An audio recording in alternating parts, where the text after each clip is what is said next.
You see, I try to read as much as I can, but the one thing I don't have is time. So when I look for a book, it has to have impact. So today, I'm going to share 5 books that are non-creative that I believe every creative should read. Let's go! It's time for the main event of the evening. This is Artwell, and you are listening to The Creative Rant. Oh my gosh. Can you believe it? I made it to episode 3. Wow. This might sound like a small feat, but man, is podcasting difficult. Especially if you got 2 kids, you got a job, you got a whole lot of other things that you need to do. And that's why today's topic is so important to me. With very little time, it's super important that I make sure that I utilize it in the most efficient way. Now, I love reading. I read as much as possible, but as much as possible sometimes is not enough. So I'm going to save you some time, and I'm going to share some books that I've found to be super impactful. But not just any books. Books that are specifically not creative, but that have influenced the way that I work as a creative. Now, the books I'm going to list are in no specific order, but I do hope that they bring value to your creative process. Number 1. The first book is called The Power of Habit by Charles Duhigg. The book looks at how we program our brains and build up specific habits. But then what it also does, it gives you the tools to be able to break those habits. The foundation of this book is based on the fact that all habits can be broken down into 3 different phases. The first phase of a habit is the cue, which then leads to the routine, which culminates into a reward. And I'll give you an example. If you're a smoker, you might have a chocolate, which then becomes your cue to light up a cigarette. Once you light up the cigarette, you go into the routine of smoking that cigarette. While smoking that cigarette, you then go through the process of getting the reward of the caffeine and all the things that come with cigarettes. So, why do I feel that this is important for creatives? Well, we work in an industry that's got a lot of moving parts. And in between those moving parts, we build up a lot of behaviors and habits that are not very good for our performance. For me, I have a huge problem with procrastination. In between each project, I find myself in a situation where I procrastinate to start the next project. With the help of this book, I was able to find what the cue was that triggered me having this bad habit. But this is not the only kind of habit that you can solve. There are lots of others, right? It's just a matter of admitting that you have a bad habit. And once you do, you pick up this book and solve it. Now, on the flip side, this book teaches you how to intentionally build good habits. Now, this is great because this means that you can now be more productive in everything that you do. Now, I believe that all creatives should have some level of understanding of how to break and build habits. This is a really powerful way of making sure that you've got control of how functional you are as a human being and as a professional. Number 2. The next book is called The Dip by Seth Godin. In this book, Seth challenges the saying, "Winners never quit." Now let's think about that. Winners never quit. Now that's terrible advice. Winners quit all the time. In fact, the only way to become a winner is to quit. So quitting is an essential strategy for you to take advantage of better opportunities. Now, identifying better opportunity allows you to move up in the rankings and become either number 1 or number 2. And like Seth says, if you're not going to be number 1, you might as well quit now. And that's where the power of quitting is. And that's what makes this book so fascinating. Quitting can be a wise investment of your time. It allows you to move on to better things and empower yourself in your career or in your life. And as creatives, we get so bogged down in the craft that sometimes we don't look around and realize that it's time to quit to move on to the next thing. Because quitting is the thing that's going to take us to the next level and make us number 1 or number 2. Now, this short and easy to understand book not only gives you great case studies of people who have quit and made fantastic changes to the world and industries, but it also tells you when the right time is to quit. On top of that, the book gives insight on when to persevere. When should you push through the grind and struggle in the dip until such time you rise and reach the success that you deserve. And now a word from our sponsors. Hell yeah! That's what I'm talking about. That's Tom. He's an idiot. I don't really have a sponsor. Sorry. Number 3. The next book is one of my favorites. The book is called Everybody Lies by Seth Stevens Davidowitz. This book is fascinating because it takes a look at big data and what that data really reveals about us. Now, how is that done? Well, every single day we are on the internet. We Google stuff, we're on Facebook, we live our lives in the internet. And based on the interactions that we have on the internet, the data is able to reveal things that we ourselves cannot see outright. Just by sifting through the data, we can get some fantastic insights into our psyche, into our personalities, into our subconscious. Now, what Seth does is he does the hard work of sifting through the data. And in this book, he shares some amazing insights. Some are hilarious, some are scary, and some are mind-boggling. But this book just really tells us who we are based on our interactions with the internet. A good example is a study that he did where he looked at the relationship between husbands and wives, particularly how wives feel about their husbands. On Facebook, he asked the question, "How do you feel about your husband?"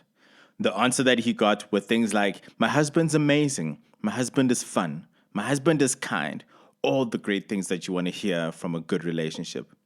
But when he asked the same question on Google, he got a completely different answer. In fact, the only answer that was similar was, "My husband is amazing." Everything else was, "My husband's mean, my husband's angry, my husband's frustrating, my husband's annoying."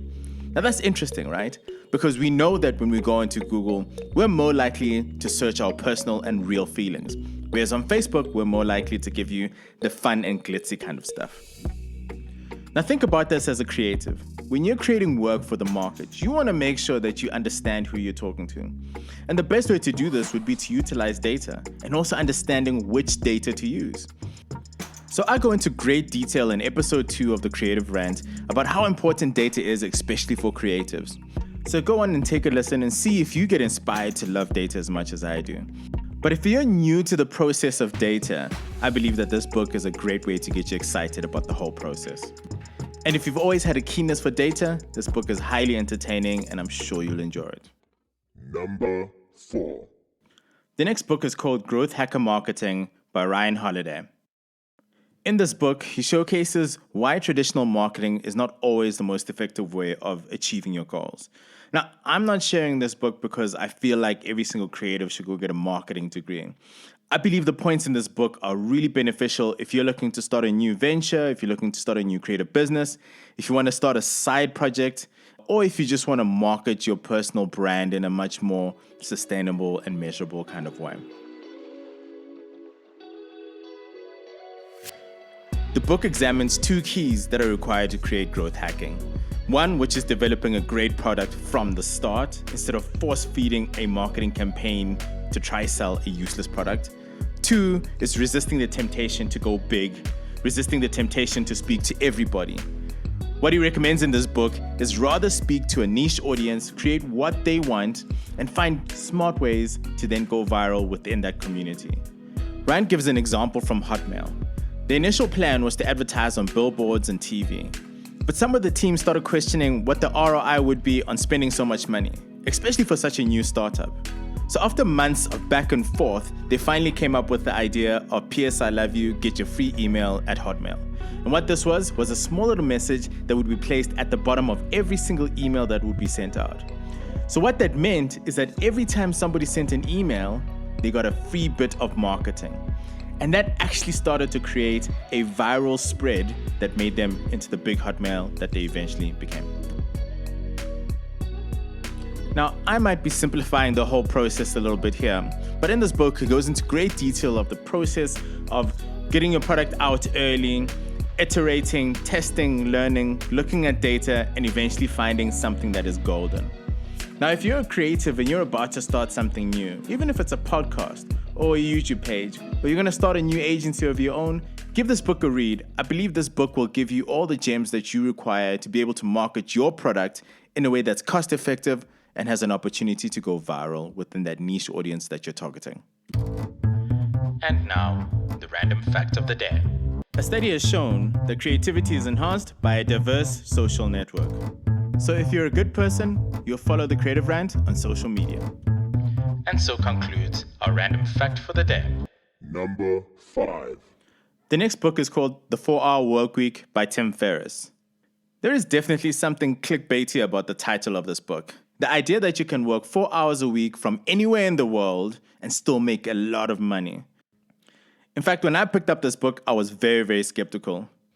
And I'll be honest, there are some things in the book where I'm like, I'll skip that. But there are some things which are real gems and things that I feel like have influenced the way that I work today. Things like automating your money. Instead of just earning that one salary, why not invest in things that generate money for you automatically?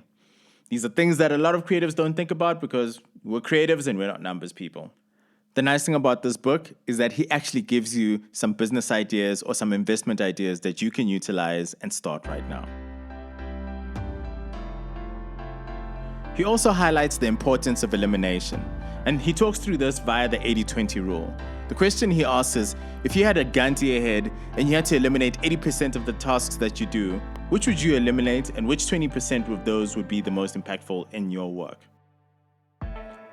Just by answering this question, you could eliminate a lot of nonsense and become super, super impactful.